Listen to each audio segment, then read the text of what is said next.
Hi, kiddo. How was your day? All right, today was a busy day. You had a lot of boxes to check.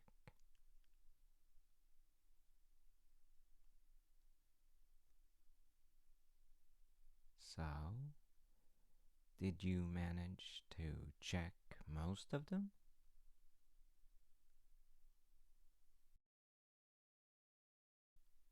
Well done. You must be so proud. Getting that much work done in a single day.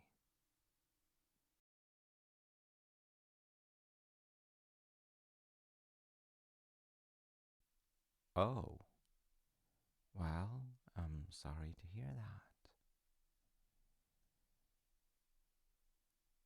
So, how do you feel about the day?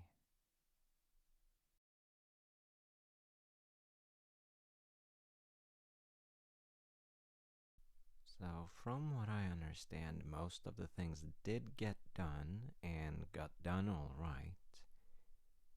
And this is still your takeaway, so help me understand where you're coming from here, because it looks all right to me.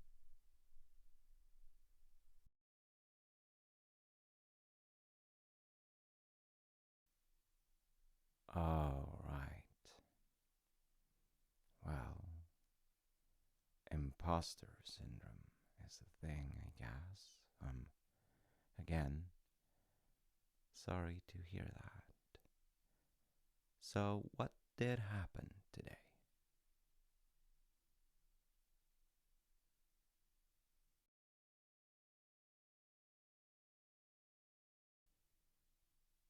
And what did you do with it?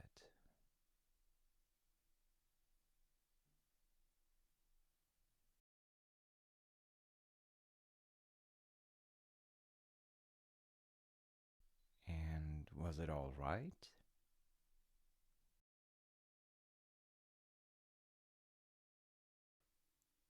And you don't take a win from this. Sounds like a lot of pressure.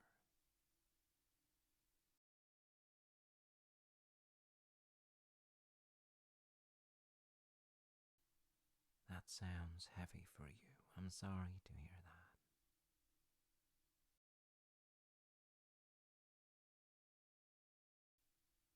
I do hear you, but I want to push for introducing the perspective that maybe things came out a lot more alright than they felt.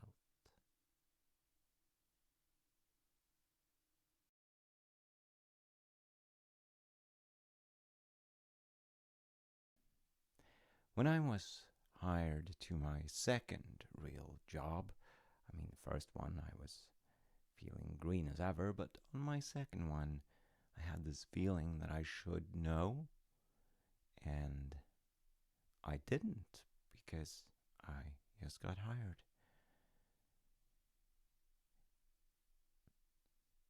Well, I just kept doing the things I was supposed to do, and honestly didn't ask for help as often as I should have because I felt like this is my responsibility now and I should know how to do it. Sometimes it felt pretty terrible, but I just kept trying, and even though my pride definitely took a hit or two, nothing was on fire, you know?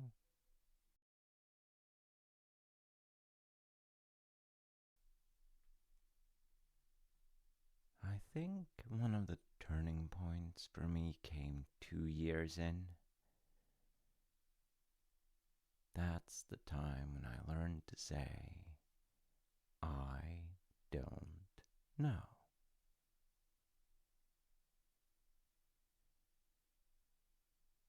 Well, I sort of learned that I am responsible for my work, but I don't have to instantly know everything.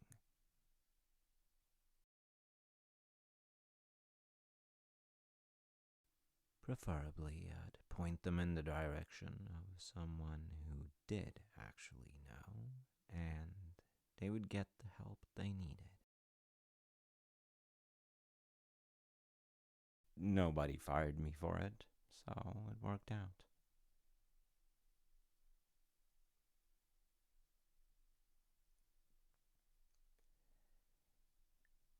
I mean, I think fake it till you make it might be a little bit overrated because it puts such an immense pressure on you. You can just admit that this is an opportunity for you to learn. And in the long run, that is going to be better. But I know Taylor wouldn't agree to that. No, not her, actually. I mean, the Taylor from the Brothers Grimm wouldn't agree to that. Oh, it's one of their less famous stories, I think. And if there is a moral to it, fake it till you make it might be part of it, I think. I mean, I still like the story.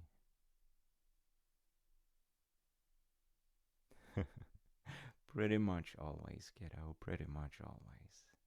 So, it starts with the tailor, and he is working hard, and that makes him tired, and so he is buys a huge pot of yam and puts it on a giant piece of bread. This is surprisingly relevant, actually, because then he sees his work and he says to himself, let's finish this first. But it's one of those really hot days. Yeah, exactly. So, as his bread is waiting for him, there's a bunch of flies nearby who do not wait and descend on this magnificent treat.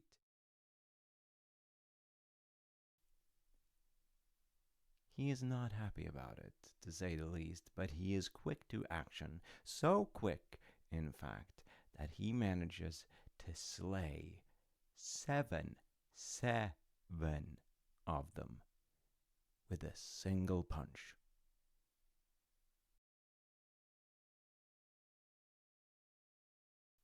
I can see how that is an odd word choice, but it's actually not just mine, it is his own.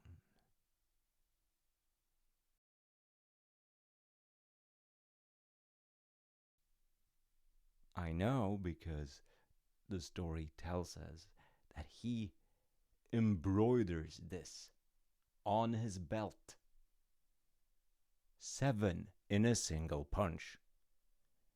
Because he's so happy about this and he says to himself, the world needs to know. And so uses his skills as a tailor to make that happen.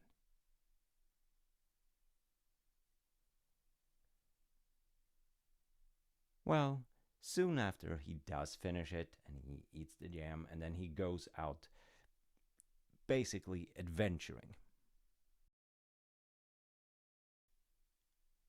As he sets off to adventure, he thinks to himself, I better bring something to eat. And he brings a cheese.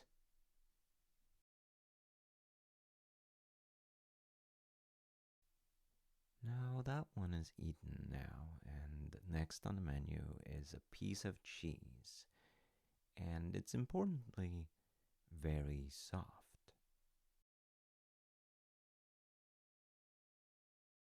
And he brings that, puts it in one of his pockets. Then he walks out into the world, and in the world he finds a little bird. And the bird is stuck. So he saves it, gets it loose, and puts it in his inventory.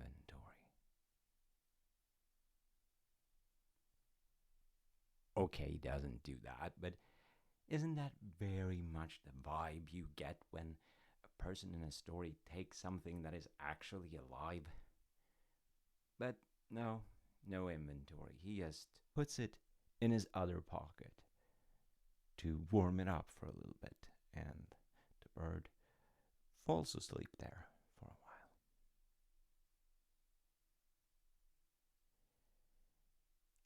Yeah, it's not the things that make the most sense, but it doesn't need to be.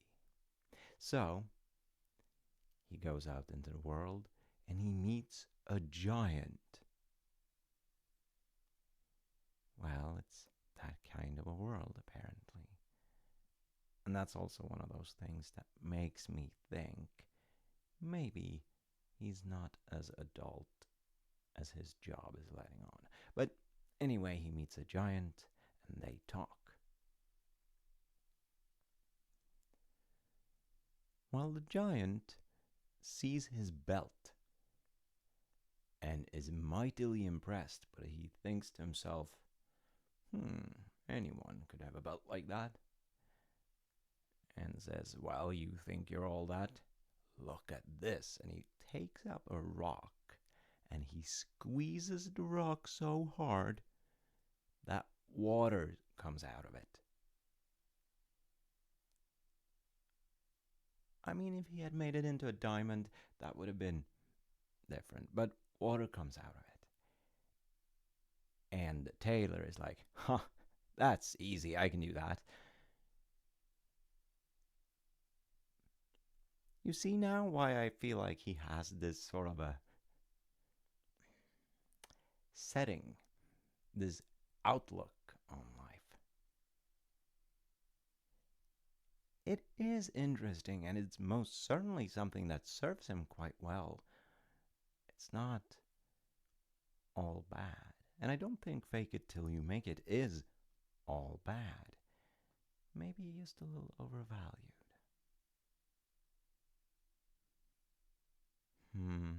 I don't know.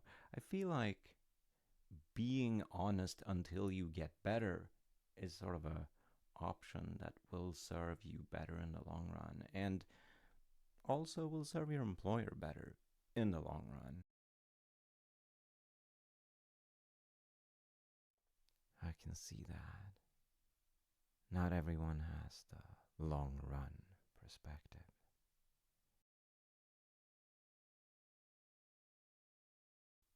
I suppose that perspective comes naturally over time. Yes, older. I mean, I was thinking wiser, but both are quite applicable, I suppose.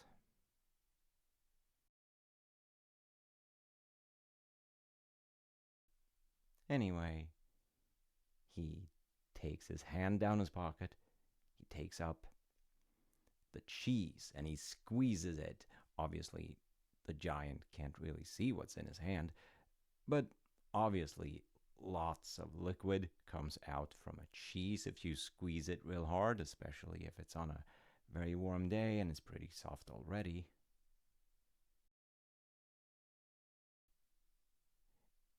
It's more gross than it is an actual feat of strength, but it works, and the giant is like, huh, that's quite something, but look at this. And he picks up another rock. He likes rocks. I mean, he's a giant. Sort of makes sense. He picks up another rock and he throws it up in the air and just goes up and away, so far away that they can't see where it landed.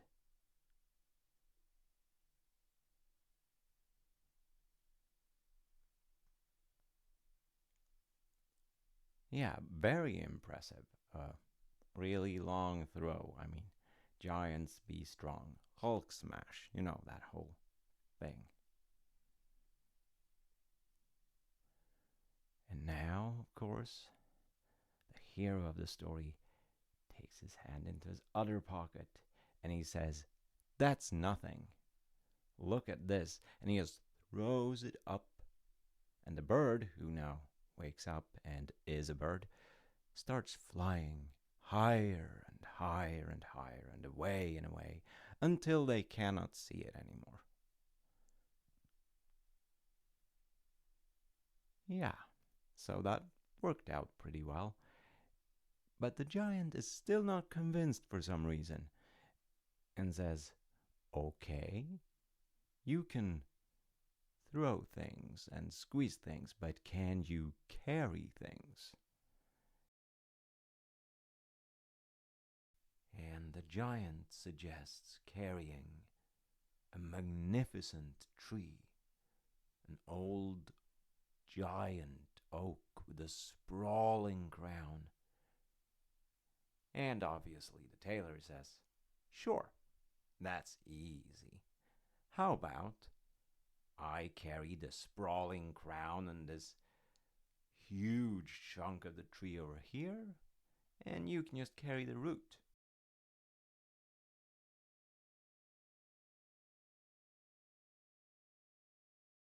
You know, he grumbles, but he picks up part of the tree and puts it on his back and starts walking. And the tailor just jumps up on the tree and sits there. I mean, it's not like he can turn around while carrying the whole thing. Having finally earned, or at least gotten, the respect of this one giant, our hero is now invited into the Cave of Giants, where he is given a proper giant bed to sleep in, which he happily accepts.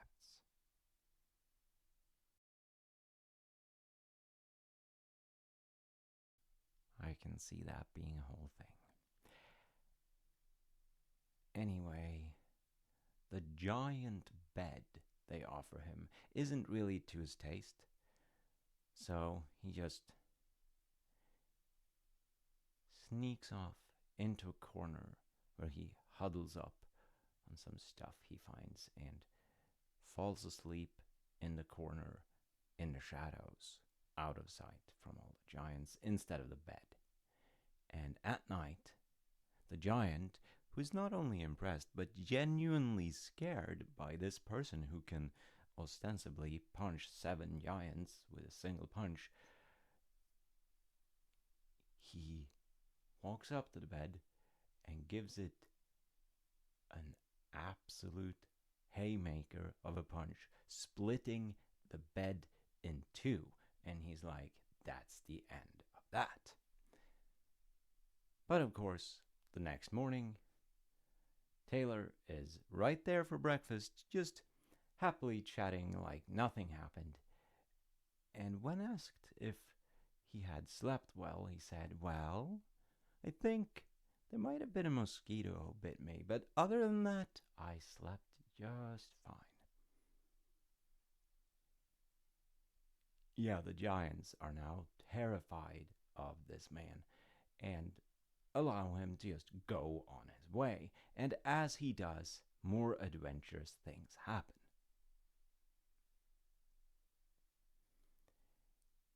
Well, he meets some soldiers who need help with killing some giants, and basically, he says, that's easy. You just wait here.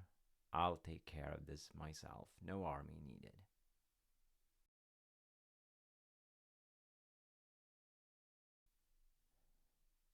Anyway, the giants are just sitting around among some big trees, and he climbs up in one of them and starts tossing rocks at one of the giants until he gets annoyed and is like, dude, what are you doing?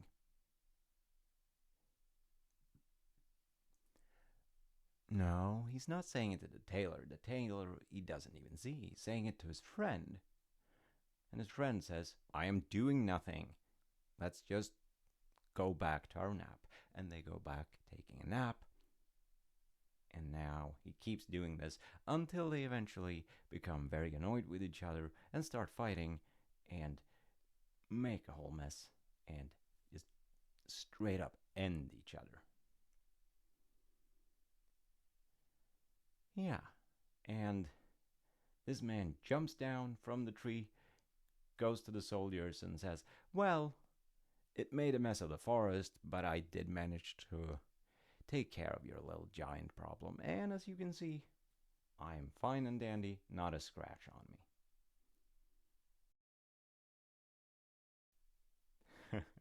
Yeah, they knew something was up, so they went over there to see, and yeah, the forest was a mess. The giants were down.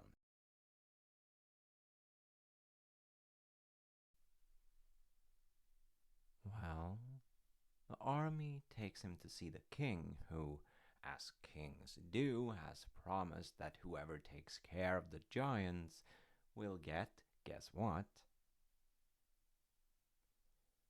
And half of the kingdom. Yeah, all that jazz.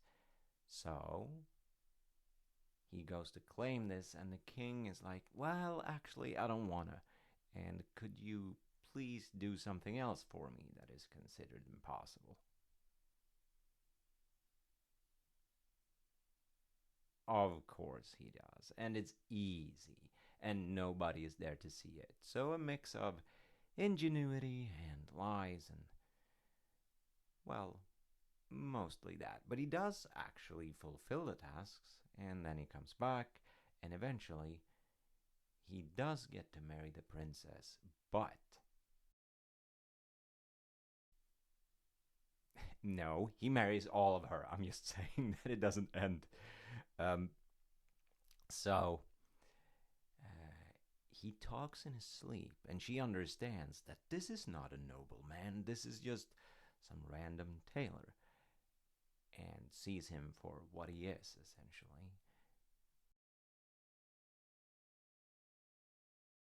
This is a high stakes Brothers Grimm story. She talks to some people, and those people plan to assassinate him in the night. Yeah, that seems to happen to him a lot. Maybe he should be nicer to people.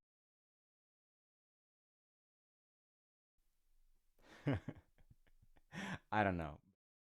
Anyway, luckily he hears about this and fakes going to sleep and then talks in his sleep, as it's already established. They know he does this. And he says, "If I'm not afraid of giants and I'm not afraid of the king, why should I be afraid of the people behind the door?" I mean, could you imagine this giant killer Herculean nonsense of a man saying something like that when you are standing behind the door? So they just ran away, and he lived.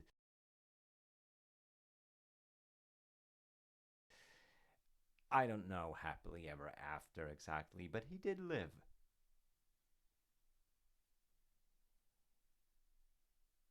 Yeah, I mean, on the surface, he should have been happy. On the very surface of things, in a children's story kind of way. But I think it has a lot to say about, well, faking it and getting away with it and these sort of things.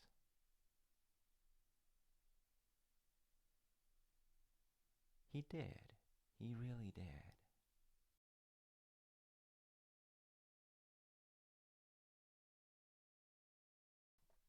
I think there's something in there about finding your place, but also the points that I take from this story is more in regard to how he handles himself, you know?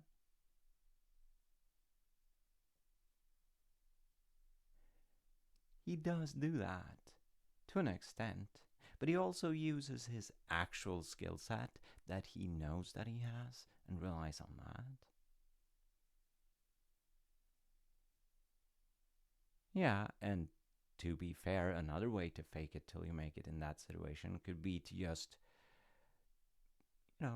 fight the giants head on, which he knew was not for him, and he didn't do that.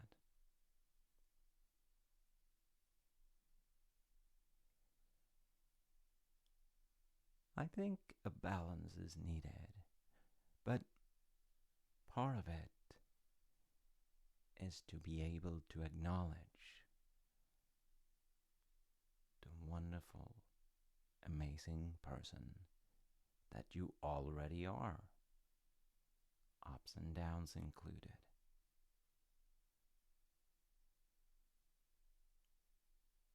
Yeah, you see, I think that's how you get rid of imposter syndrome down the line. Oh, I did. After I kept my job for a while, I became the person that people asked question, or they would say, I don't know. Talk to Safe about it. He would know. Yeah, it was beautiful of sorts, but in the beginning there, I didn't know. So people would come talk to me and say, so how do we usually handle these sort of problems? And I'd be like, I did that once. But eventually, that felt warranted. And I learned to handle the pressure because I was genuinely as good as people thought that I was. And, well, at that point, of course, I was expected to do a lot, but it was beautiful in a way.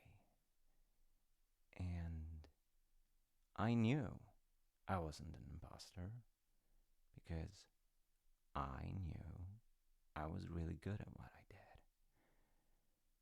And it took years to actually get there.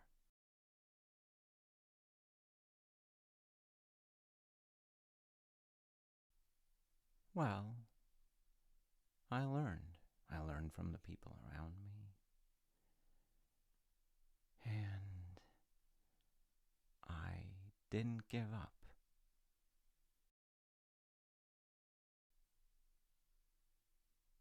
Well, you know how I feel about quitting, so maybe I should have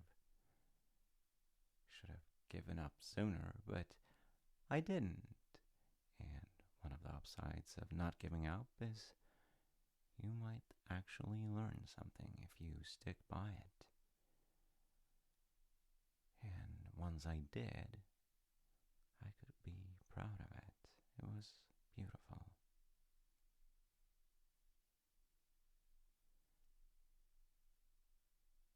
Well, that's the thing.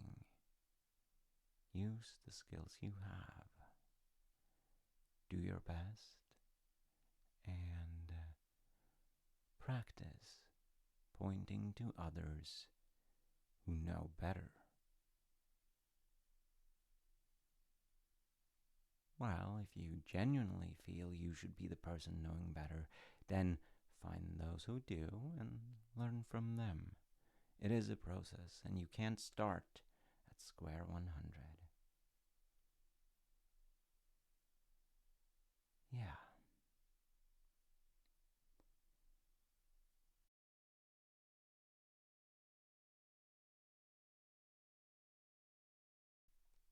And also make sure that the place you stay is not a place where people try to assassinate you as soon as you go to sleep.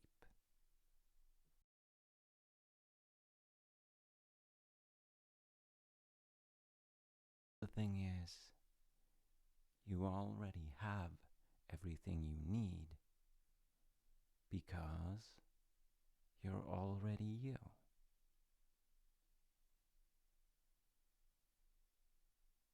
hmm I know that that is a wonderful thing to be, even though I haven't tried it myself, and I could never, couldn't try it, couldn't learn it, will not fake it. Thank you. I guess everyone is just themselves. But what that means, we can define and we can change and we can learn new things. It's one of those amazing things about being a human and being alive.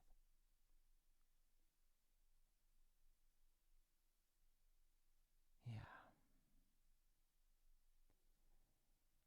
I know not every story is going to go the way the Brothers Grimm goes.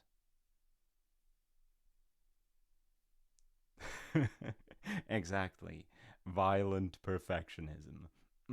Yeah, that's the Brothers Grimm. It's not gonna go like that. But that's alright. Not everyone is going to be happy about it.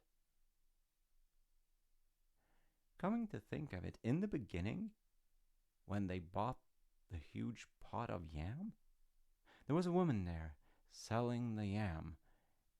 And when I read the story for the first time, it was explicitly mentioned that she was grumpy about it because she expected to sell more. Yeah, it's a weird detail, but in retrospect, I kind of like it because you need the little failures for it to feel real, because our world constantly has little failures. And then you sort of pick your perspective and learn as best as you can.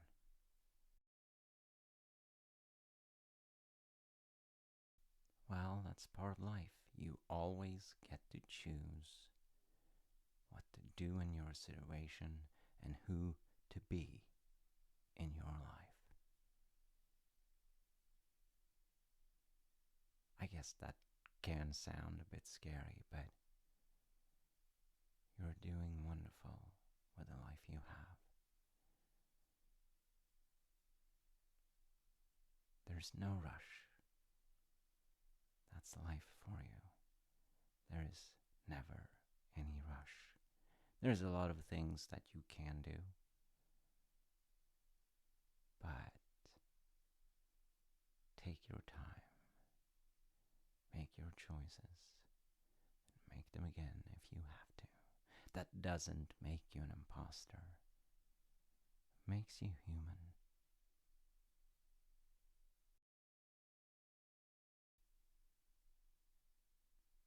I love you for being you, the human you are, flaws and all.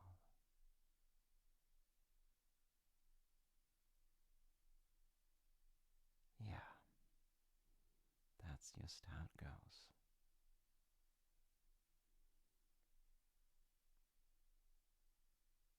You take care now, and try to see just a little bit more of that spark that you already have, because it's right there.